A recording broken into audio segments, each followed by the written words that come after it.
كان يا مكان كان يا مكان الحب مالي بيتنا ومدفينا الحنان مدفينا الحنان سرق منا شريكنا وعاطف مش تمام وعاطف مش تمام مش قادر كدينا ما مش قادر اكمل الاغنيه يا سبت. ليه؟ مش حافظها يا سبت. طب ما تغني واحدة تانية. مش قادر. فاكر يا سبت العفش بتاعه بقى العفش بتاعها ايه؟ انا مش هصدق يا سبت، مش هصدق ان شادية ممكن تنام على فرشة واحد غير. شهر العسل في الغردقة. بتقول لي ليه يا سبت؟ في ايه؟ بتقول لي ليه؟ في ايه يا عاطف؟ دول 6 أيام 5 ليالي عادي. انا بسألك على الموت ده، ما تخبي عليا يا سبت. حرام عليك، انا اللي المفروض اودي شادية الغردقة. انا اللي المفروض مكاني في الغردقة مش هو. ده الفرح كمان الاسبوع الجاي. الأسبوع ده كمان 3 أيام يوم الخميس. بتقول لي ليه يا سبت؟ ما تخبي عليا، انت جاي تنقطني.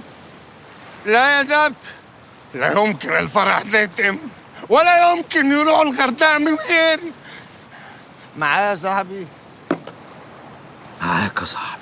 خلاص يا سبت، يبقى 12:15 بالليل يوم الأربعاء فين؟ تحت مسرح الفرح. بس الفرح الخميس. ما احنا هنبيت تحت المسرح، ومعانا 35 ازازة مولوبوف، ومعانا حبايبنا بقى الواد حمو الجنانة والواد خميس الانجليزي وابراهيم الزيزو ودونجا وزلاجة والمسلوسي، وهنفجر الفرح.